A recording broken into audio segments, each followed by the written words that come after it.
বিভিন্ন সংবাদপত্ৰত আপোনালোকে জানে যে সোণোৱাল কছাৰী সাহিত্য সাহিত্য পৰিষদত ভুৱা নিবিদাৰ জৰিয়তে শ কোটি টকাৰ এটা কেলেংকাৰী হৈছে। আৰু এই কথাখিনি আমি অসমৰ মাননীয় মুখ্যমন্ত্ৰীদেৱক আমি বিগতৰ সময়ত স্মাৰক পত্ৰৰ জৰিয়তে বা আলোচনাৰ মাধ্যমে এই কথাখিনি আমি অৱগত কৰি আহিছিলোঁ। তদন্তকাৰী প্ৰাক্তন মুখ্য কাৰ্যবাহী সদস্য দীপুৰঞ্জন মাকাৰীৰ কাৰ্যকালত সোণোৱাল কছাৰী সাহিত্য সাহিত্য পৰিষদত ভুৱা নিবিদাৰ জৰিয়তে প্ৰায় ৩৬২ কোটি টকাৰ যি কেলেংকাৰী, সেই কেলেংকাৰী আমি কোৱা কথা নহয়। সোণোৱাল কছাৰী সাহিত্য সাহিত্য পৰিষদৰ বৰ্তমানৰ মুখ্য কাৰ্যবাহী টংকেশ্বৰ সোণোৱালে বিভিন্ন সংবাদ প্ৰতিষ্ঠানৰ আগত কৰিছিল যে ৩৬২ কোটি টকাৰ তেওঁলোকে মানে দুৰ্নীতি বা ভুৱা নিবিদাৰৰ তেওঁলোকৰ ওচৰত তথ্য আহি পৰিছে বা প্ৰমাণ পাইছে। অসমৰ মাননীয় মুখ্যমন্ত্ৰীদেৱে বা অসম চৰকাৰৰ WPT-BC বিভাগে সোণোৱাল কছাৰী সাহিত্য সাহিত্য পৰিষদত CID তদন্ত বা CM ভিজিলেন্সৰ তদন্তৰ দৰেও কেইবাবাৰো তেওঁলোকে তদন্ত কৰিছিল। কিন্তু এই তদন্তখিনি এতিয়া আমি শেষত দেখিছোঁ যে এটা ভেকু ভাওনালৈ পৰিণত হৈছে। আজি দীপুৰঞ্জন মাকাৰী বা ধীৰেন সোণোৱালে হওক সোণোৱাল কছাৰী সাহিত্য সাহিত্য পৰিষদৰ BJP দলত থকাৰ কাৰণে আজি তেওঁলোকে BJP দলত থকাৰ কাৰণে তেওঁলোকক পুৰস্কৃত কৰাৰ ধৰণে দীপুৰঞ্জন মাকাৰীক পুৰস্কৃত কৰাৰ ধৰণে সোণোৱাল কছাৰী সাহিত্য সাহিত্য পৰিষদৰ ইমানখিনি দুৰ্নীতি হোৱাৰ পিছতো কিন্তু অসম চৰকাৰে একো যাৱতীয় ব্যৱস্থা নকৰিলে। মাননীয় মুখ্যমন্ত্ৰীদেৱে বাৰে বাৰে কৈ থাকে যে আমি দুৰ্নীতিৰ সৈতে সৈন্য সহযোগিতা আমি গ্ৰহণ কৰিছোঁ। কিন্তু আমি দেখিছোঁ যে সৈন্য সহযোগিতা নহয়, যে মাননীয় মুখ্যমন্ত্ৰীদেৱে বা অসম চৰকাৰৰ বা BJP দলৰ ৰাজ্যিক সভাপতিদেৱে যি ধৰণে কথাখিনি কৈ থাকে যে দীপুৰঞ্জন মাকাৰীক তেওঁলোকে পুৰস্কৃত কৰিছে। সোণোৱাল কছাৰী সাহিত্য সাহিত্য পৰিষদৰ দুৰ্নীতি ইমানখিনি কৰাৰ পিছত দীপুৰঞ্জন মাকাৰীক নি পেলাই মাহমৰা জিলাৰ বা চৰাইদেউ জিলাত তেওঁ সহপ্ৰভাৰী BJP সহপ্ৰভাৰীৰ দৰে তেওঁলোকৰ দায়িত্ব অৰ্পণ কৰিছে। যোৱা 8 আগষ্ট 6 আৰু 7 আগষ্ট তাৰিখে সোণোৱাল কছাৰী সাহিত্য সাহিত্য পৰিষদৰ অন্যতম এজন কাৰ্যবাহী সদস্য ধীৰেন সোণোৱালৰ ঘৰত তেওঁলোকৰ ঘৰৰ পৰা সামগ্ৰী উদ্ধাৰ কৰিছে CIDয়ে। কিন্তু আজি CIDয়ে তিনিটাকৈ সামগ্ৰী উদ্ধাৰ কৰাৰ পিছতো আজি ধীৰেন সোণোৱাল আজি মুকলি আকাশৰ তলত। আজি দুৰ্নীতিৰ সৈতে যদি আপোচ নকৰে BJP চৰকাৰে, তেতিয়াহ'লে তেওঁলোকে প্ৰতিপন্ন হৈছে যে বা তেওঁলোকে যে দেখুৱাই দিছে যে সোণোৱাল কছাৰী সাহিত্য সাহিত্য পৰিষদৰ যিসকলে দুৰ্নীতিৰ সৈতে সাঙুৰ খাইছে, যিসকলে দুৰ্নীতিৰ সৈতে তেওঁলোকে সহবাস কৰিছে, সেইসকলে আজি মুকলি আকাশৰ তলত।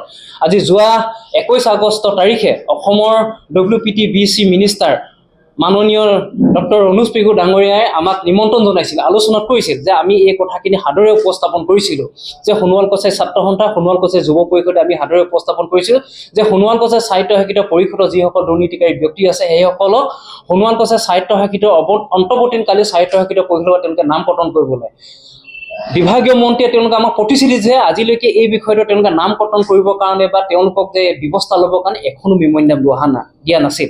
আমি লগে লগে মেম'ৰেণ্ডাম প্লেচ কৰিছিলোঁ, কিন্তু আমি তেখেতলোকক এতিয়া যোগাযোগ কৰিবলৈ বিচাৰিলে, তেওঁ ব্যক্তিগত OSDক যোগাযোগ কৰিব বিচাৰিলে, কিন্তু আজিলৈকে আমি এপইণ্টমেণ্ট পাবলৈ আমি নোপোৱা হ'লোঁ। এই গোটেই কথাখিনি তেওঁলোকক আমি স্মাৰক পত্ৰৰ জৰিয়তে তেওঁলোকক আমি আলোচনাৰ মাধ্যমে গোটেই কথাখিনি অসমৰ WPT-BC বিভাগীয় মন্ত্ৰীক জনোৱাৰ পিছতো আজি দীপুৰঞ্জন মাকাৰী সোণোৱাল কছাৰী সাহিত্য সাহিত্য পৰিষদৰ অন্তৰ্বৰ্তীকালীন পৰিষদত তেওঁ সাধাৰণ সদস্য হিচাপে ধীৰেন সোণোৱালক কাৰ্যবাহী সদস্য হিচাপে পুৰস্কৃত কৰিছে।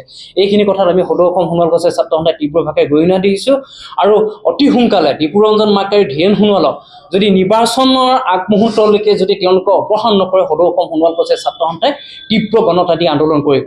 আৰু আমি বাৰে বাৰে কৰি আছিলোঁ বা বিগত দিনত আমি কৈ আছিলোঁ যে সোণোৱাল কছাৰী সাহিত্য সাহিত্য পৰিষদৰ নিৰ্বাচনটো অনুষ্ঠিত কৰিবলৈ যোৱা বিগত 2024 চনৰ 22 ডিচেম্বৰ তাৰিখে জলসম্পদৰ অতিথিশালাত আমাৰ মাননীয় মুখ্যমন্ত্ৰীদেৱক আমি কৈছিলোঁ যে সোণোৱাল কছাৰী সাহিত্য সাহিত্য পৰিষদৰ নিৰ্বাচনটো অতি শীঘ্ৰে অনুষ্ঠিত কৰিবলৈ। কিন্তু মুখ্যমন্ত্ৰীদেৱে আমি তাতে প্ৰতিশ্ৰুতি যে মই 2025 চনৰ মাৰ্চ মাহৰ 20 তাৰিখৰ ভিতৰত আমি নিৰ্বাচনটো অনুষ্ঠিত কৰিম। কিন্তু সেইবিলাক সকলো মুখ্যমন্ত্ৰীৰ কথাখিনি যে আস্থা আৰু বিশ্বাস আমাৰ মাজত লাহে লাহে উঠি গৈছে।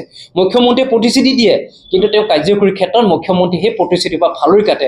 আজি মুখ্যমন্ত্ৰীদেৱে যিখিনি প্ৰতিশ্ৰুতি দিছে, অন্যান্য জাতি জনগোষ্ঠীৰ ক্ষেত্ৰত তেওঁ যিখিনি প্ৰতিশ্ৰুতি আছে পালন কৰে, কিন্তু অসমৰ সোণোৱাল কছাৰী ৰাইজৰ ক্ষেত্ৰত তেওঁ প্ৰতিশ্ৰুতি পালন নকৰে। আমি বাৰে বাৰে কৈছোঁ, অসমৰ প্ৰাক্তন মুখ্যমন্ত্ৰীদেৱে সৰ্বানন্দ সোণোৱালকো কৈছোঁ, আমি তেখেতক লগ কৰি কৈছোঁ যে আপুনি এজন সোণোৱাল কছাৰী জনগোষ্ঠী লোক উপৰিও অসমৰ আপুনি এজন মূল্যবোধৰ ৰাজনীতি কৰা ব্যক্তি, কিন্তু আপুনি সোণোৱাল কছাৰী স্বায়ত্তশাসিত পৰিষদটো কিয় সময়মতে অনুষ্ঠিত কৰিব পৰা নাই? কিন্তু আজি যিসকলে তেওঁলোকে অসমৰ জাতীয় জীৱনৰ কথা কয়, তেওঁলোকে যিখিনি ভাষণ প্ৰসংগত কথা কয়, সেইখিনি যে মূল্যাংকন হোৱা নাই, বিজেপি দলে যিখিনি মূল্যাংকন কৰিব পৰা নাই, তেওঁলোকে যে প্ৰতিশ্ৰুতি বা ফালৰি কাটি আহিছে, সেই কথাখিনি কিন্তু প্ৰতিটো খোজতে প্ৰতিটো সময়তে সত্য প্ৰতিপন্ন হৈছে।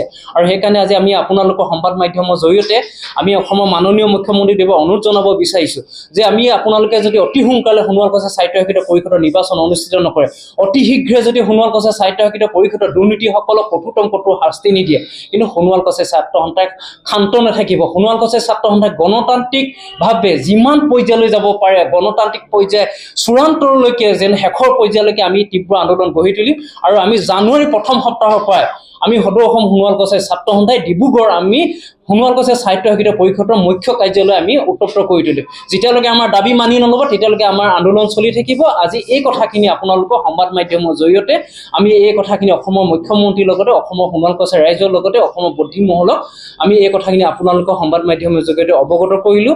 আৰু আমি শেষ মুহূৰ্তত এটা কথাই মুখ্যমন্ত্ৰীদেৱক অনুৰোধ জনাব বিচাৰিছোঁ যে কেন্দ্ৰীয় মন্ত্ৰী সৰ্বানন্দ সোণোৱালক অনুৰোধ জনাব বিচাৰিছোঁ যে অতি শীঘ্ৰে সোণোৱাল কছাৰী স্বায়ত্তশাসিত পৰিষদৰ নিৰ্বাচনটো অনুষ্ঠিত কৰি সোণোৱাল কছাৰী স্বায়ত্তশাসিত পৰিষদৰ দুৰ্নীতিকাৰীসকলক কঠোৰ শাস্তি বহি সোণোৱাল কছাৰী ৰাইজক ন্যায় প্ৰদান কৰিব বুলি আমি আপোনালোকৰ জৰিয়তে আমি বাৰ্তা প্ৰেৰণ কৰিলোঁ আৰু আমি আশা কৰিছোঁ।